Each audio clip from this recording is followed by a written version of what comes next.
Talk Sports Show. It's your host, Jonathan Simmons.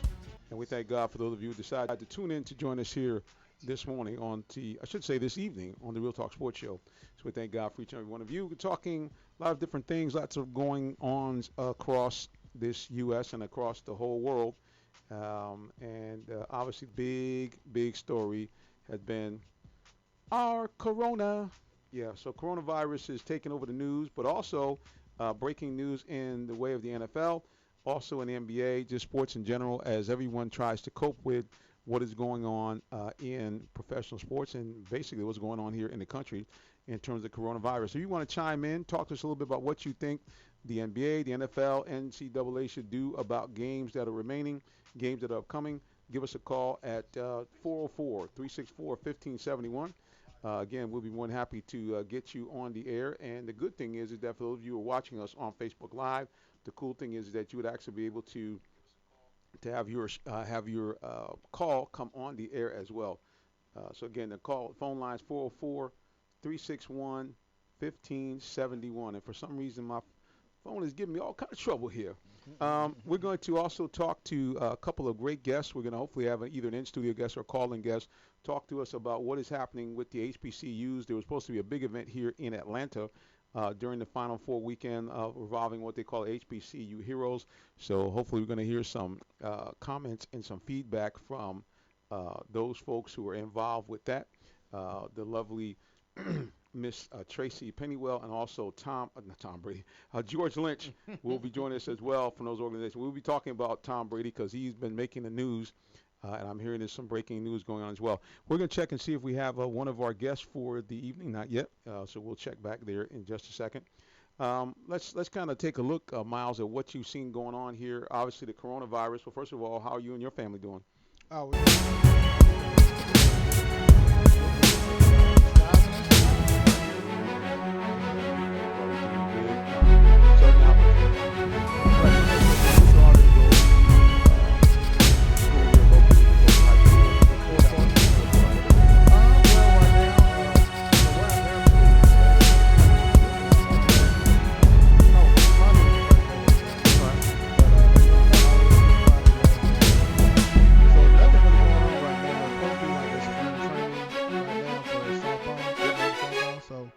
they got that on hold right now. Corona's got everything shut down. Yeah. Yeah, so all the schools here, and certainly around the country, but we're broadcasting from right outside Atlanta, Georgia, and here in our area here. 5 cases as of yesterday was. 5 cases. Matter of fact, 5 cases in Clayton County. Yeah, and so people are already acting kind of funny because they say, well, we want to know what city these are at. So already there's some sensibility with folks getting kind of nervous, trying to check and see if, in fact, this is in their back door.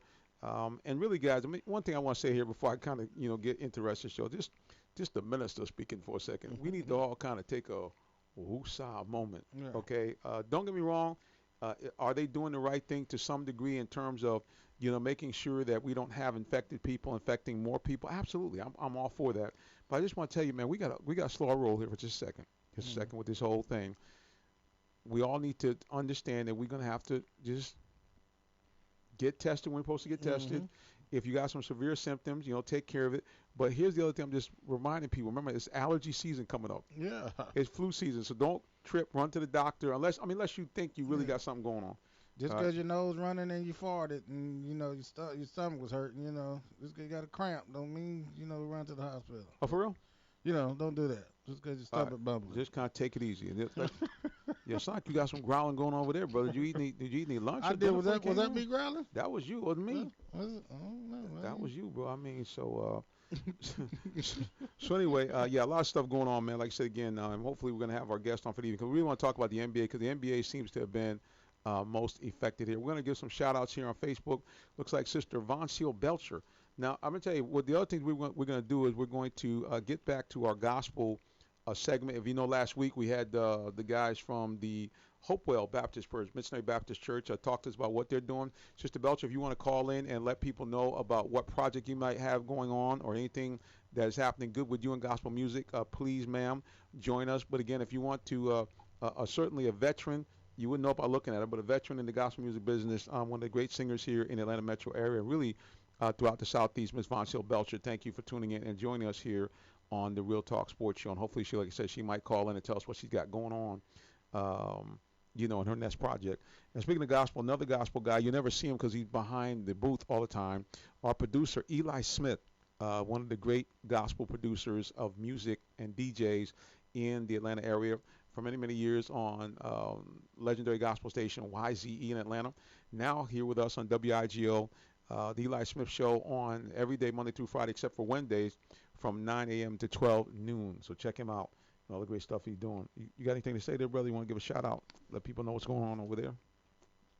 Oh, yeah, I'll give a shout out to everybody. Everybody That's listening, and just want to encourage everyone to keep the faith. Of course, do the things we should have always been doing, washing your hands. And ain't that something? Yeah. and just look at the signs of the time. And amen. I was introduced to a book that someone wrote in 1981 that predicted that in 2020 a pneumonia-like virus was going to hit, and right. And that has happened. So a lot of things are going on behind the scenes. We're praying especially for those families that have been directly affected by the coronavirus. We're praying for them, and I also would like to extend prayer. I forget the name of the families, but last week a family was traveling in Atlanta, and 5 members of the family were killed in a car accident. And wow.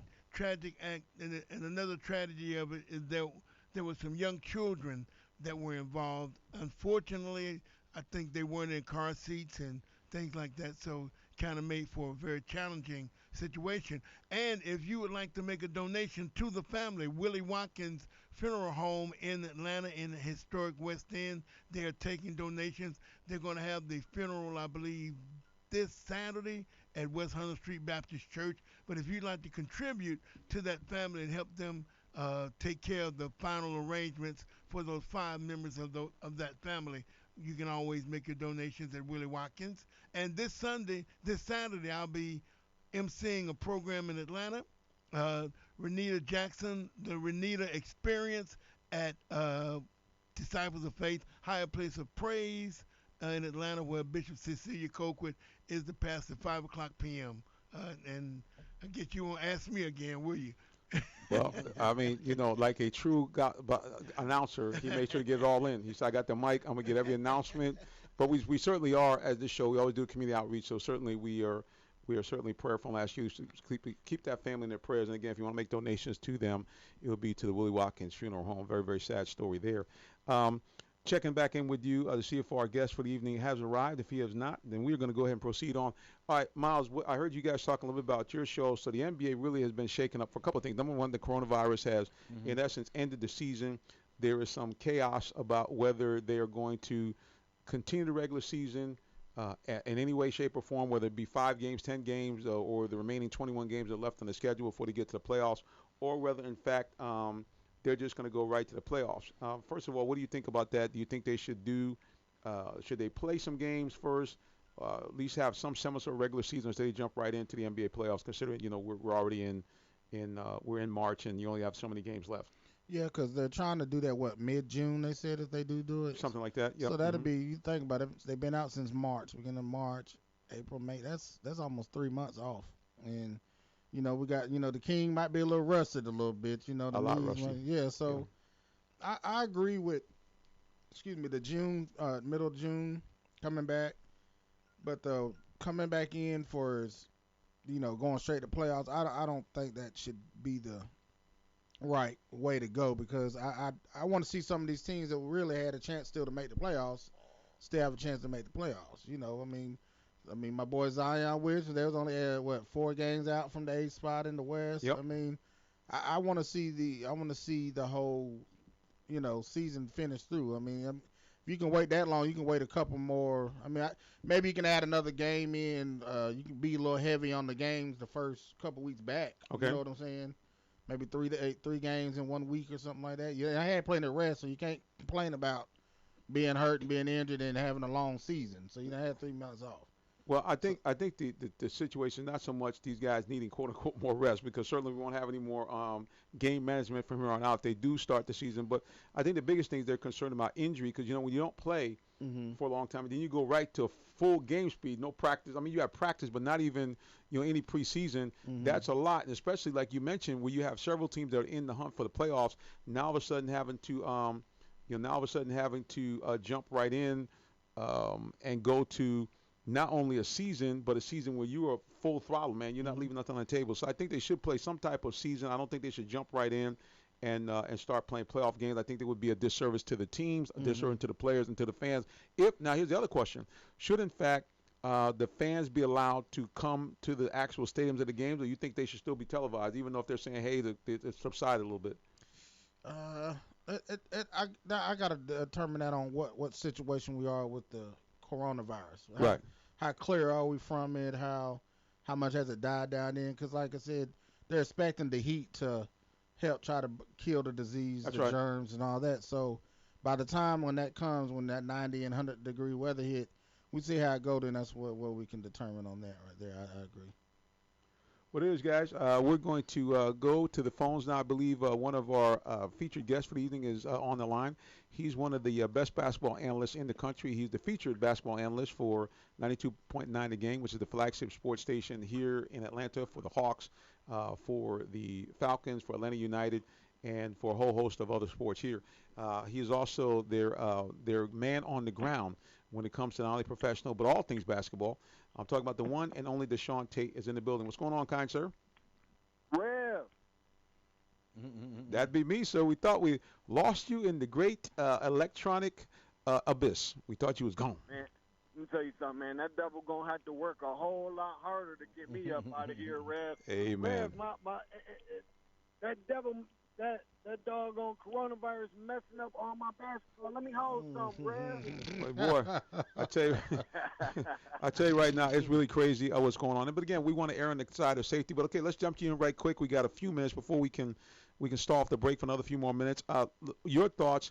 First of all, we were talking NBA a little bit about what the NBA should do. Should they come back and play any games in the season? Should they go right to playoffs? What's your sensibility on that? What are your thoughts? Man, just make sure everybody's healthy before you put them out there on the floor. I'm okay with everything else. I don't know if that means get a vaccine together first or find some kind of cure or at least some sort of treatment or something, but you're going to be passing around a basketball full of germs at the end of the day. Just make sure that everybody is okay, man, so we can see the best brand of Right. basketball. I don't want this to be a thing where, you will eventually start pushing guys out there on the floor to play and they're not comfortable and guys mentally they're not in it. I just want because I want to see the best brand, but I don't want there to be no excuses out there for nobody that end up coming up short. Well, I think you're down the head, man. There's no question to me. Like I say again, just in terms of injury, just in terms of the level of play, there's no way you should have guys, hanging out and then all of a sudden, hey, we're going to go into a full playoff situation. The other question I want to ask both of you: there's some scuttlebutt talk about the NBA using a March Madness type format in the playoffs. Do you think that's something that can work with the league, and you think it's something they should even take a look at, going away from their current system to that? Who we going to first? I'm going to you first, brother. You got Yes, the floor. sir. Mm-hmm. Okay. I mean, I don't know. I wouldn't mind seeing one and done because that's what it's really all about at the end of the day, if that's kind of what you're referencing. Based on the simple fact that, look, I mean, even if they took it down to 5 games like they once did in the first round or 3 games or whatever the case may be, if you one and done this thing, for the I'm not all the way positive that that's the best way considering the set of circumstances right now this year because guys haven't had the opportunity to get out on the floor and get the kind of reps that that you really need going into the postseason, where every aspect of the game starts to slow down, possession by possession, starts becoming half-court offense, and things start to become a little bit more critical possession-wise rather. But for entertainment purposes, there ain't gonna be no mailing it in because we got another game in 2 days and all that.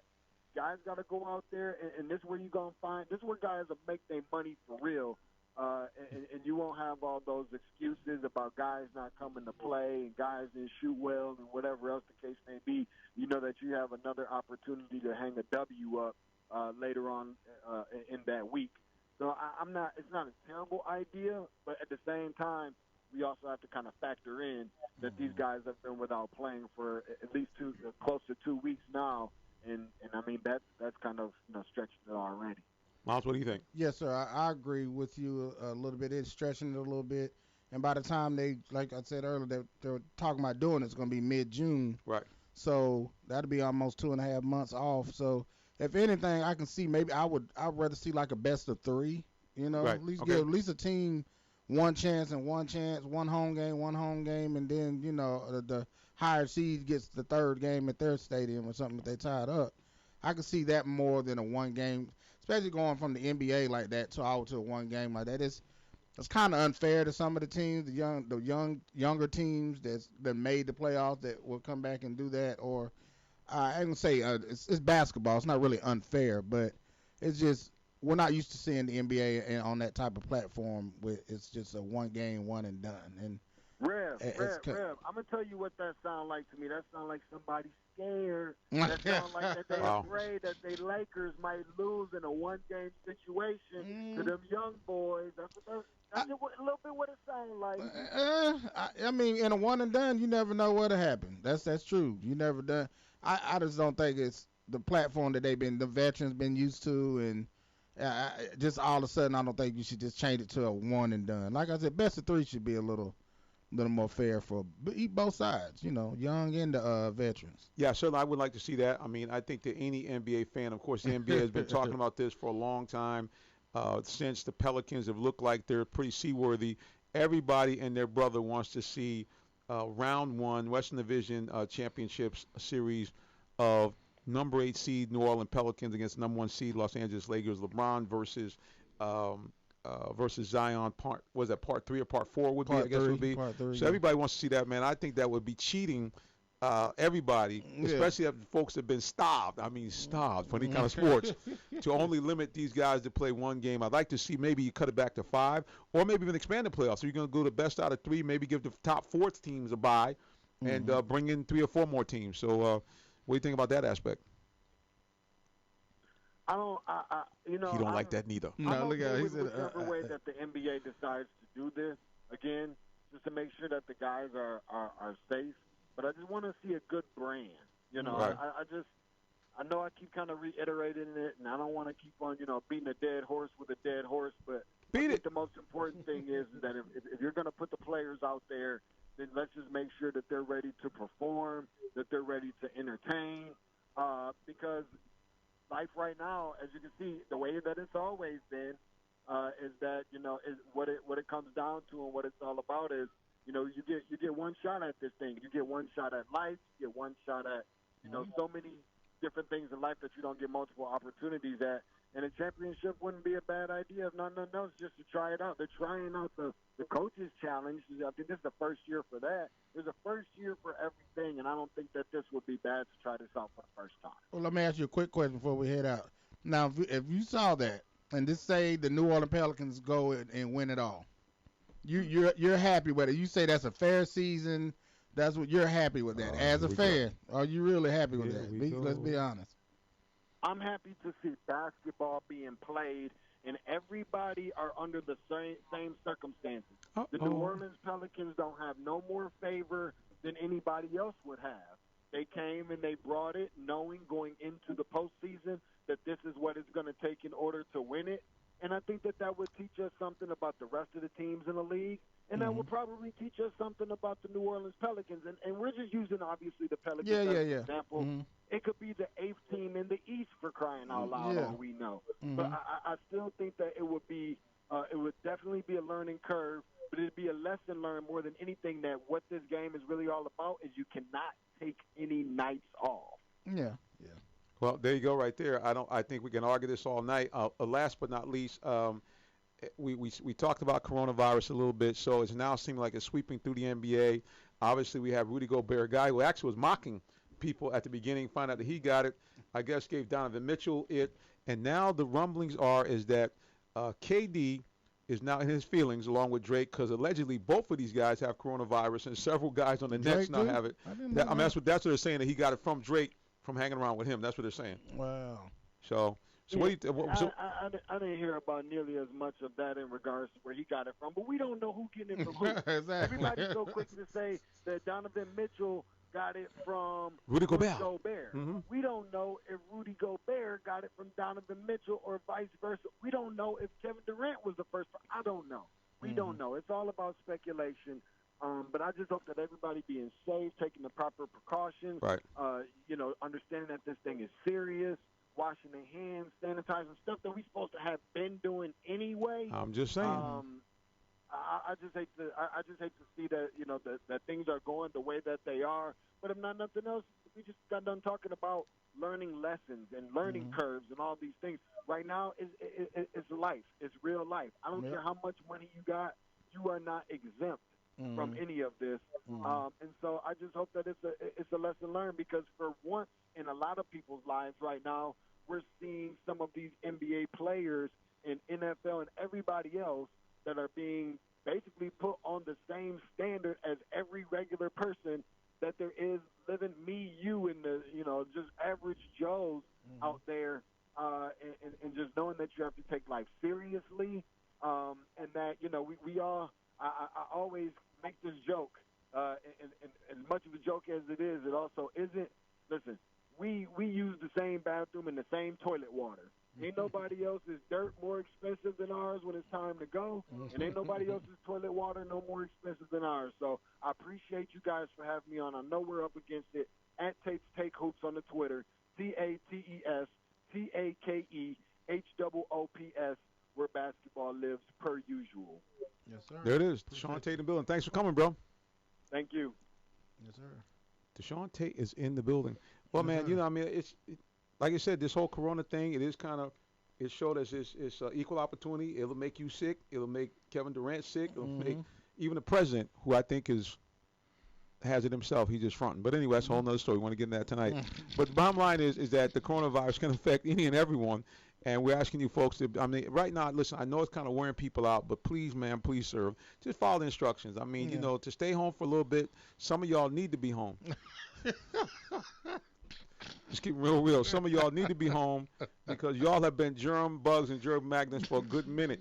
So y'all need to keep yourself home. The other thing is, I'll tell you something on the good that I saw today. I saw a parent out there, young parent with her child. Now, she was riding her bike with doing a little, I don't know, Instagram or something, and her son was just pedaling. But I think that's what people are telling me. That I've seen it myself, and other people said they've gone to, like, the beaches. They said beaches are packed. People have their kids out there. The kids are running, having a good time. And, don't be wrong, folks. I don't have kids at that age, so I know that having children at home, especially if you're already your budget tight, they tearing you up. You hitting the. That's why all the food was gone, the meat was gone out of Kroger. I get it. Toilet paper. But toilet paper, I'm still trying to understand. But anyway, gosh. but the good news is that this is going to be good for a lot of people, because it's especially, like you said, with the kids, seeing the kids play with their parents in a way that they really probably couldn't until the summer. Sometimes not at all, because the other thing is parents are allowed to play with their kids because they're not working. Yeah. So this is just a phenomenal thing. Some people, I think, it's going to help their relationship get together. Some folks haven't talked in I don't know how long. That might be good or bad. Some people say, well, we ain't got nothing to talk about. But this is not the relationship shows. But now it's really starting to hurt. It's starting to dig into people's pockets a little bit. They're starting to do it with the jobs. And they're like, my job, we're closing at 5 from here on out. Yep. We was closing at 7. So, and I'm just saying it's paralyzing the world, putting a handicap on us a little bit. But hey, like I said, lean not to our own understanding. We can't control what we can't control. Just control what you can. That's correct. But speaking of what we can't control, we have to go to a quick break. We can control that. Well, actually, we don't. Eli controls it. Listen to the Real Talk Sports Show here as we broadcast to you from Atlanta's Incredible Radio, WIGO AM 1570. We'll be back.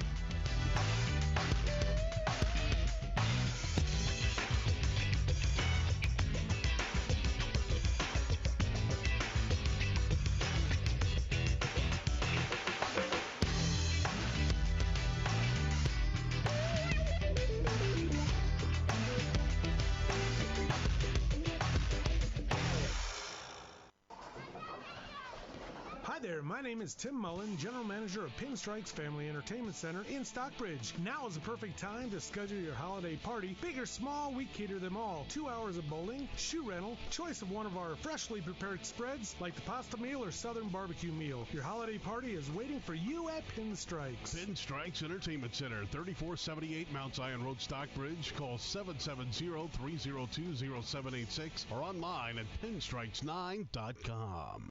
Georgia has a proud history of football, Southern cooking, and Ford F-150. And for the last 40 years, Allen Vigil Ford has been the best place in Atlanta to get a new one.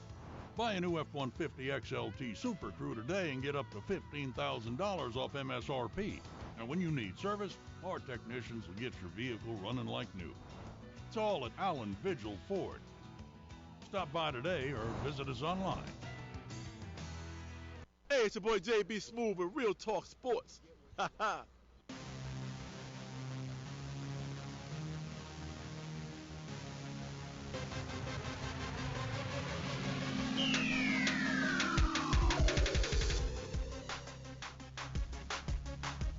We're back. I'm still crunching on chips. Listen to the Real Talk Sports Show here on Atlanta's Incredible Radio, WIGO 1570. You also can check us out online at realtalksports.net. And we also are broadcasting on live streaming on Facebook Live. Go to the Real Talk Sports page. You can put in Real Talk Sports or facebook.com/Real Talk Sports, number 7. You will find us broadcasting to you right here and right now. Talking all things sports, also talking all things coronavirus. I mean, it's amazing how this has taken over the airways. But again, we just thank God for those of you who have decided to tune in and join us tonight here on the show. And we're going to be talking now, shifting to the NFL. So normally this is a time to talk about the draft, talk about the what happened at the combine, talk about free agency moves, but the airwaves literally have been dominated by coronavirus talk. And so I wonder what the league is going to do going forward in terms of the coronavirus. Also, speaking of the league, a lot of stuff has been going on with player movement. It's a lot with player free agency, but it has been incredible what has been going on, and we want to just try to see if we can get some confirmation. The word is out in the street that NFC South will have a new gunslinger, and he is known by most people as the GOAT. We've been told that Tom Brady has signed a contract, I guess in faith, a handshake and so forth. I guess they can't do it officially for another couple of days, but Tom Brady, TB12, will now be heading to the Tampa Bay Buccaneers, and he will be right in the crosshairs of joining the other great quarterbacks in the NFC South. So it looks like Jameis Winston's time in Tampa Bay is done, and Tom Brady will be starting a new chapter, although a short one, in Tampa Bay. Also, another guy whose chapter looks like has been closed, Cam Newton, a guy who just, I think, 4 years ago was the NFL MVP, is now out in Carolina. So we are looking for a lot of things going on, and now the question begs out. And we're going to talk to our man Orlando Ledbetter later on in the broadcast. We're going to talk to him about what this means for the Falcons. Falcons made a lot of moves, a lot of Falcons fan favorites, guys that were part of the whole brotherhood and the rise up and part of that nucleus that took this team to the Super Bowl. A lot of these guys are gone, so we're going to talk to him about that later on. And like I said, our community outreach segment, we're going to be waiting for a call-in from some people that run something called HBC Heroes. George Lynch and Tracey Pennywell will be talking to us about that, and we'll have them on the air in just a second. But some great stuff going on with HBCUs. We thought we were going to be able to really do a nice promo on their HBCU Heroes event that was coming up here in Atlanta around the Final Four, but no Final Four. Yeah. So we're going to talk to them anyway. I believe I have George Lynch on the line, or do we have Tracey? Okay, Tracey Pennywell is joining us here from HBC Heroes. Tracey, welcome to our show.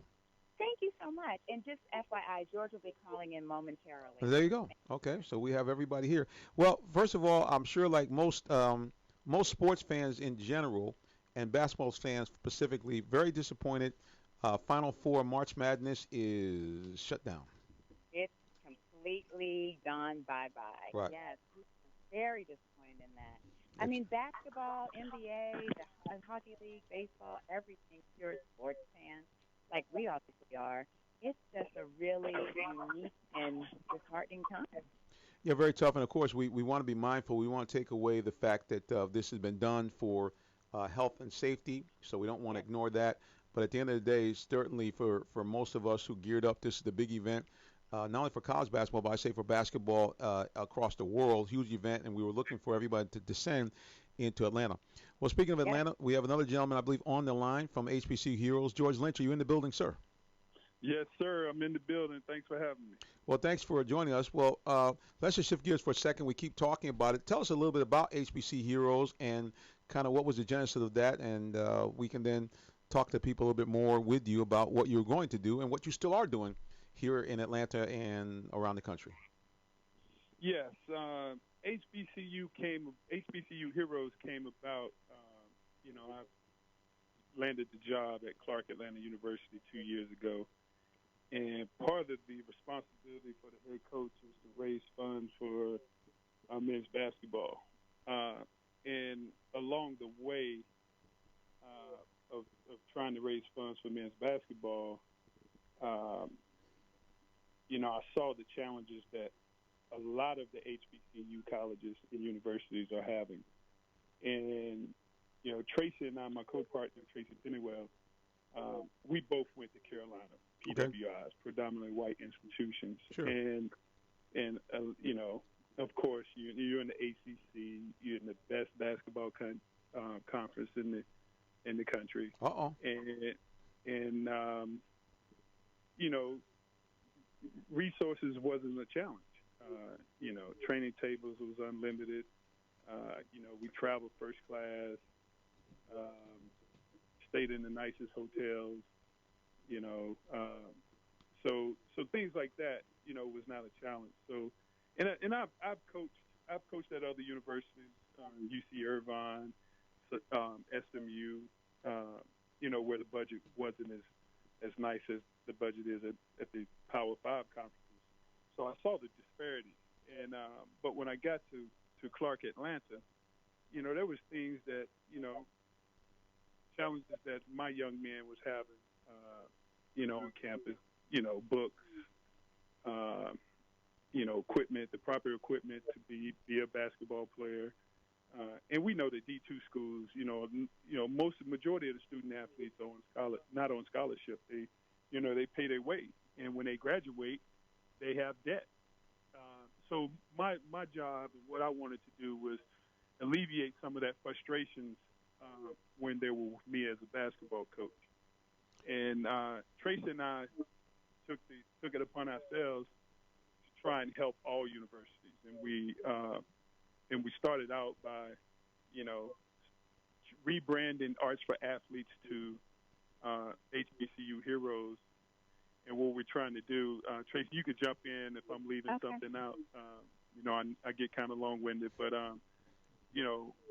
we wanted to raise funds for scholarships and other needs for the men's basketball program. Well, go ahead, Tracey. Oh, if I can say, so now, obviously, because as we just spoke about, Jonathan, that we are not to be able to do the events that we had scheduled, what George and I, because we still definitely, our mission is to always help HBCU sports programs. We want to make sure that we raise the bar and level the playing field in all areas, academically, with athletics and with access. So what we have been, George has been talking to some of the other coaches, and what he's been realizing is with this distance learning that all the students are forced to do now this year and maybe in the next semester, is that a lot of students don't have computers. They don't have laptops to do online learning. And some of them don't even have Wi-Fi. So this is also presenting a big barrier. What we're launching tomorrow is a computer drive initiative so that we can go to some of our HBCU heroes who have been in supporting our brand and our nonprofit and go to some of these corporations and do a computer drive to give to the HBCU sports departments, so that they can hand out computers to their student athletes. And George, I know you said you coach at Clark Atlanta. You coach basketball, football. Just tell people what sport you are actually engaged in. Oh, I'm men's basketball. Okay. Men's basketball. Well, now, have you guys? I know that obviously here in Atlanta we have a huge contingent of retired and current players here. I think the NFLPA chapter here in Atlanta is the largest in the country, and I think the NBA Retired Players Association is fairly large as well here in Atlanta. Have you guys been able to interact with current or former players about engaging them to assist you at all? Yes, we have. Absolutely. We have a number of football players and basketball players who want to lend a hand and participate in various ways. We were going to have a gala April the 2nd to raise funds. We were trying to do a sports camp for kids, educational STEM, robotics, financial literacy, and with the virus going on, we had to pull the plug on that. And now we're just trying to make sure that these student athletes can continue their education while they're off campus. Sure. But can I give a shout out to some of the athletes like you mentioned, Jonathan, who That'd be great.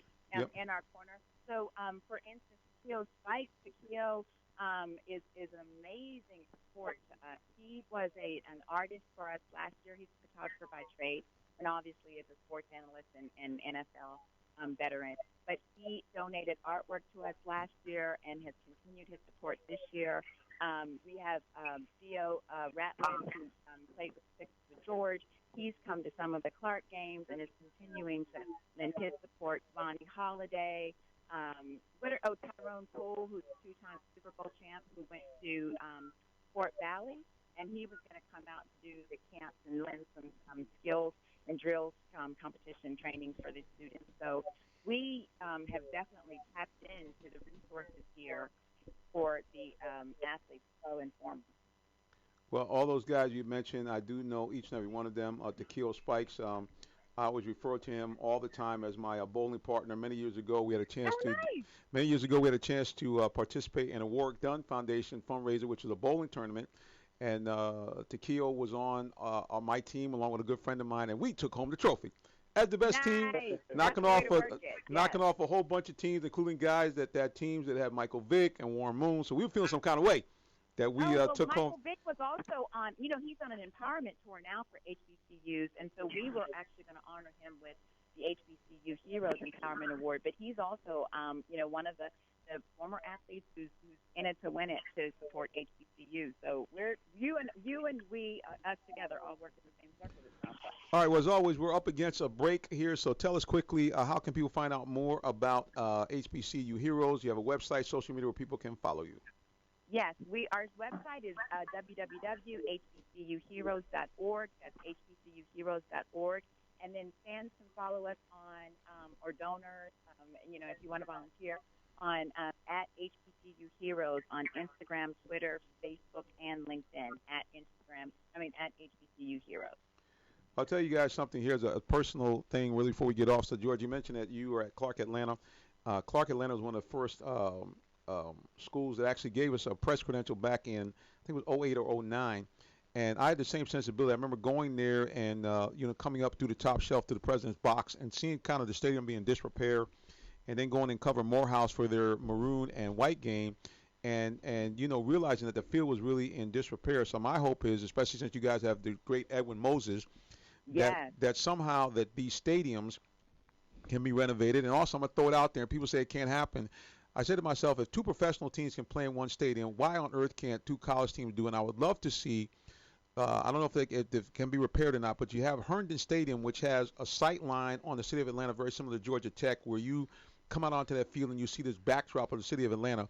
Why on earth can't the two teams share that field and play most of their games there? I think it would be a great way to kind of, honor the heritage of the Herndon family and also honor the HBCUs in that whole entire area. So hopefully we can get some sensibility to kind of rebuild.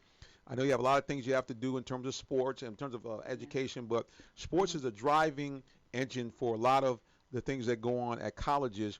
It drives money. It drives attention. With the homecomings and things, yes. So hopefully and prayerfully, from my ears out there, the atmosphere I'm putting out there, y'all do right. I'm just saying, the minister's watching. All right, guys, again, thank you so much for joining us, and we look forward to having you back on our show in person real soon. Thank you so much. All right. Tracey Pennywell and George Lynch. We're going to take a break, and then we're going to get to what y'all been waiting for, NFL football, Falcons talk. We're bringing you know who. You don't? Well, you guys stay tuned to the Real Talk Sports Show. We'll be back.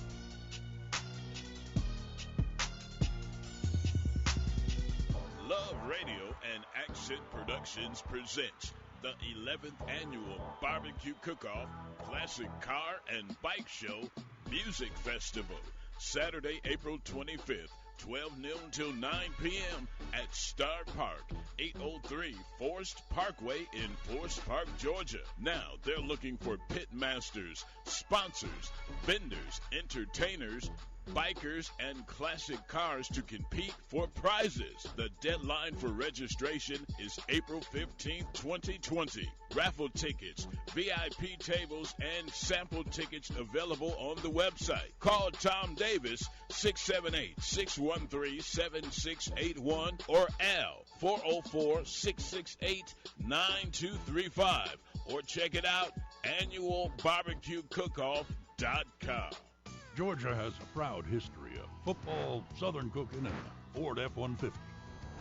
And for the last 40 years, Allen Vigil Ford has been the best place in Atlanta to get a new one. Buy a new F-150 XLT Super Crew today and get up to $15,000 off MSRP. And when you need service, our technicians will get your vehicle running like new. It's all at Allen Vigil Ford.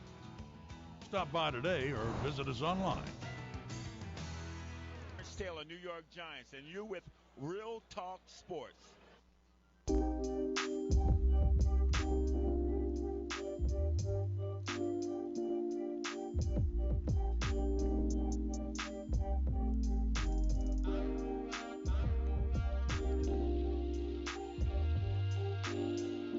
Getting a little bit of groove on here as we close out the final segment of the Real Talk Sports Show. Broadcasting to you live on WIGO AM 1570 and also on RealTalkSports.net. Last but not least, if you want to view us, I was crunching and munching some chips right quick. I won't give out the brand because they're not one of our sponsors. Ha, ha, ha.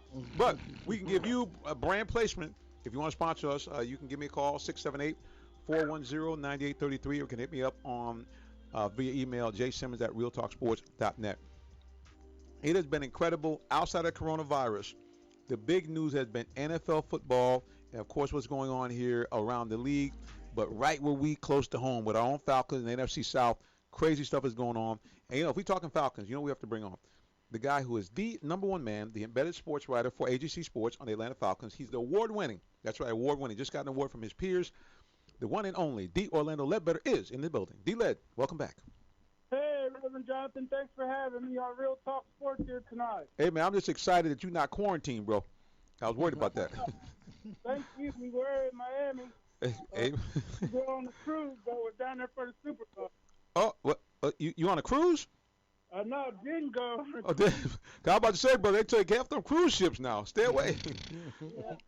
Well, look, it's been incredible these last couple of days here with the NFL. And we want, speaking of NFL, I want to give a big shout out to Vincent W. Turner, Mr. Football, who always joins us in when we talk football. That's his thing.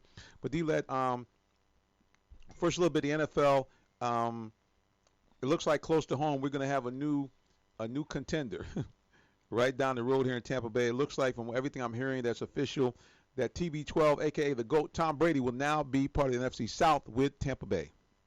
Yes, no question about it. That's going down as we speak. Mike Bradley has a column on AJC.com now. So the Bucs, who played the Falcons tough last year, they beat them up here in Atlanta and then would have beat them down there, but for a pick-six throw by Jameson Winston that Falcons scored on.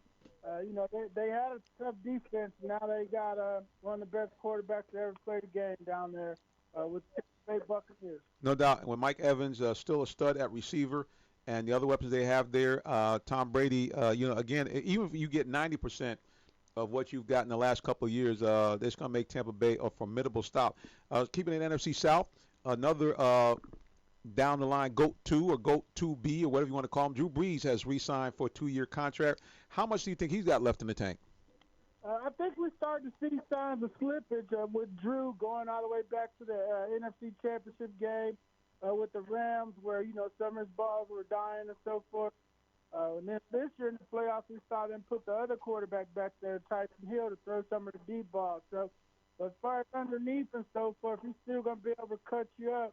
They need to beef up the running game, but, you certainly got to still come to play when you face Drew Brees. Yep, and no question, they still have some help. Probably one of the best third down and receiving backs in Alvin Kamara, so he's still got some weapons. And, of course, a guy who walks around telling everybody he's the best wide receiver in the league. Michael Thomas is still there, so we ain't feeling sorry for Drew. And then last but not least, Carolina Panthers, moving on from Cam Newton. Two things. What do you think their sensibility is going to be as far as quarterback play, and where do you think Cam might end up? Yeah, we're hearing Teddy Bridgewater is going to head over to Charlotte now and play for Coach Matt Rule. Of course, Teddy was 5-0, backing up Brees this year, so he's been waiting to get his job. I think he thought he went back to New Orleans figuring Brees was going to retire and then he'd take over there, but that didn't work out for him, so he's ready to move on now and take over the Panthers and lead their rebuilding operation over there. As far as Cam goes, he's got to get healthy, but the team's still looking for quarterbacks, include the Bengals and the Bears. The Bengals, they got Joe Burrow sitting in their lap, but the Bears are sitting there with Mitch Trubisky and struck out on all the other quarterback derbies. So if Cam can get healthy, he can go either to Chicago or to the Chargers. Yeah. Yes, sir, Mr. Ledbetter. This is Miles Tyson. Long time no hear from you, sir. Likewise, Miles. Hope you're doing well, my friend. Yes, sir. You too. Stay safe out there, man. The Austin Hooper trade, well, not necessarily trade. They letting him go in free agency, but getting Hayden Hurst, I think that's a win-win situation. I don't think they really lost anything in Austin Hooper by bringing in Hayden Hurst, because actually I think Hayden Hurst is more of a more athletic tight end than he was, and I think he's a little bigger too, also for his size-wise. But them doing that and letting go of Vic Beasley and releasing Dante Freeman and Desmond Trufant. What direction what is the Falcons putting out there? What are they doing? I mean, what is your opinion? What's your take on what they're trying to do this season coming up by those moves? Well, when you look at everything, they got some clear holes still on the front line of both units. You need on offense, you need a running back and a left guard. On defense, you need a defensive end and a cornerback. Mm-hmm. So, they think they have the cornerback on the roster already in Kendall Sheffield. As far as the pass rushing guy, they're going to draft somebody. And then in the left guard spot, they got to draft somebody. And then at running back, they got to draft somebody. So which one do you take first, the defensive end, the left guard, the running back, or the cornerback / linebacker, versatile linebacker that you're losing with Devontae Campbell if he can't come back? So, they got some pretty clear and obvious holes, but, they don't seem to be worried too much about him. Speaking of Devontae Campbell, what are the odds you think of him coming back? I think pretty good at this point, Reverend, because there's only 7 outside linebackers that are signed, and the contracts are not really big. The one was 3 for $30 million. And so forth. So, the kid played 4 years on a $4 million deal. So, the Falcons got to do, they might not have to give him $30 million, but they need to find a little bit for him to have him come back so he's not, he's not a disgruntled returnee. But right. They don't have that much money under the cap, so I don't know what that's going to be to get him to come back and be a happy camper. Yeah, because he seemed a little disappointed. The Falcons really didn't. He felt like the Falcons really kind of, I don't want to say dished him, but I guess he felt that they were going to do a little bit more to kind of, reach out to him. And, his question was, we saw the quotes on Twitter, like, what do people want me to do? I mean, he's played, I think, the position the way that they want him to play it. I mean, occasionally he still can get beat by a very quick or agile tight end, but for the most part, I mean, he's done what they've asked him to do. Probably more so even than Vic Beasley to some degree. But, yeah, they might have asked him to do too much. Exactly. It doesn't fit into a lot of defense. Right. So, they got him playing strong safety on the tight ends, rushing at defensive end, trying to trick people with him as a gadget player. And then when the team put on tape, they're like, well, he does a lot of stuff, but what does he do great? And so that's probably hurting him in free agency right now. Yeah, at the end of the day, I'm just, again, I go back to the staff. I look at what we had. I know we tried to go back in the past, but I look at the fact that you had a staff that had players that looked like they were on the rise, especially defensively, guys that looked like they were starting to turn the corner. And then, because of injuries and change of scheme, it just seemed like a lot of these guys were lost, but including Vic Beasley. I know a lot of people like to throw shade on Vic, but I just think the idea of trying to make everybody versatile, everybody can't be versatile. Some guys, like you said, you got to line them up in a position and let them be as good as they possibly can at that position. And so that was my feeling with Vic Beasley. I know he was a one-move guy, but I just felt that they really just didn't do enough to try to, utilize him as a pass rusher, but that's a whole nother story. All right, speaking of pass rusher, who do you think the Falcons should try to get in the draft to try to show up the pass rusher? Should you think they should go in a different direction on their top 2 picks? Well, if you're going pass rusher, you got to look into, hopefully Chase Young flip a little bit and you can maybe trade the farm and go get him. Because after him, it's not any good pass rusher. So, right. If you don't do that, then you're talking about getting a tackle and improving the pass rush up the middle with putting somebody next to Grady like a Javon Kinlaw. But if you sit at 16, you might as well get out of there and then try to get the Epinesa guy from Iowa or Clayvon Chasson from LSU, later in the first round. Because, those guys are not worthy of a 16th pick. So, it's not a good year for pass rushers, and when the Falcons need one, and you just hate to see them overdraft a kid just because they have a need at the position. Right, and we've seen that before with the Falcons. I mean, of course, you know who my particular pick is. I just think especially now, with you having a guy like Brady, and you have a situation in Carolina where they're going to be moving with Teddy Bridgewater, guys that throw the ball underneath, guys that like the short passing game. I still go back to the same thing. You're right. They probably couldn't marshal the resource to get him. But I like the guy who is, to me, I think he's a possibility. He could be the next Troy Polamalu, and that's Isaiah Simmons. Yeah, no question about it. But Isaiah's going to be long gone by 16 unless you trade up again like Chase Young to get him. So he's done a great job in the pre-draft process. Just think I had to miss the Clemson Pro Day, but he's going to be one heck of a football player. There's no doubt. And who knows? The Falcons might give me my wish and trade up anyway. Listen, D-Led, there's no way we're going to trade away from you, sir, because you have always the latest and greatest on the Falcons. And tell people how they can find out what you got going on your website and blog. Well, certainly on AJC.com is where we're at, and we tweet everything at Orlando AJC.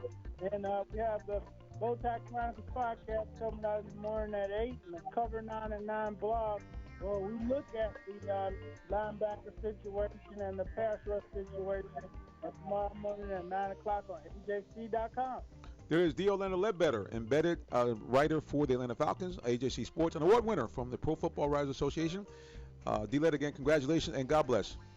Thank you, Reverend Simmons. Take care. Have a good night. You too. Well, no, we think we had a caller try to sneak in there at the end, but caller, we had to let him go because we got to go. All right, Miles, as always, final word, sir. Yes, sir. Like always, give thanks to my Lord and Savior Jesus Christ, man. Thank Eli once again, man, for this show too. Mr. Simmons, appreciate you. Real Talk Sports, the beginning where I started from, man. I appreciate that opportunity. Appreciate you giving me another opportunity with the No Sports Talk Radio Show, Tuesday night, 7 to 8 o'clock. Me, my boy VJ, his brother Kyle, listening to us. If you don't know, now you know. Sports Talk Radio. young guns in the building. We thank God for them, and it's good to see these guys when they come up. Yeah, they all started kind of as being interns, then they kind of looked something on the show. Now they got their own show, so I thank God for them, and certainly support their show in the No Sports Talk Show, 7 o'clock, right before us. Well, I got to give big props and shout outs to my Lord and Savior Jesus Christ, mighty Yeshua HaMashiach. That's his government name. I call it in the Hebrew. We thank God for him. And I got to ask you guys now, I know especially now you must be thinking about him a lot more, right? Because things are getting kind of crazy out there. So, I tell you every week, do you know Jesus Christ, your personal Savior? I'm telling you, please, ma'am, please, sir, get to know him today. Why? Because nobody loves you like Jesus. Not your mom, not your grandma, not your auntie and them, nobody. And that's the only way by which you can leave this earth and go to heaven. I don't know about you, but nobody wants to go to the bad place. And it'll give you some kind of peace of mind, man. When all this kind of stuff jumps off, you know that God is still in control. He still loves you. No matter how crazy it looks, no matter what they do here, God is still in control. And there's reason why these things have to happen. Sometimes you got to expose the dirt so you can clean it out. I'm just saying. Never know how things might work, boys and girls. All right, until the next time, you can check me out if you want to hear the preacher on my preacher mode. I'm on the Clarion Call Show. I'm normally on Wednesday, 9:30 a.m. You also can check me out, Preaching in the Park, on Facebook Live only. It's on my page, Jonathan Simmons. It normally comes on right around 8:45 a.m. on Sunday. All right, until the next time when we join you here from either on the scene or in the booth, we say as we do. God bless you and good night. WIGO AM 1570, Morrow, Atlanta.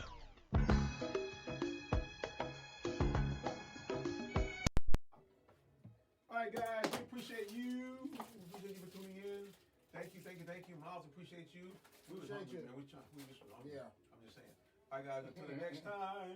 God bless you, and good night. Be safe out there. Remember, it's not all Corona. We're going to shut it down, man. We're going to shut that Corona down. We're going to shut it down. We're going to keep praying. We're going to believe. Remember, guys, just if they tell you stay in the house, stay in the house. Okay? I know a lot of young cats, you want to get out there and hit the bar scene. That's why they put a curfew out. See, y'all call it the curfew, young cats. That's why they say, hey, 9 o'clock in the house. It ain't bothering us, it's bothering old folks. Yeah, Stop it. Okay, let me ask you a question. They told you to stay in the house. But see, just like y'all never grew up, just like when you were a kid, bad kid. Let me stop. All right,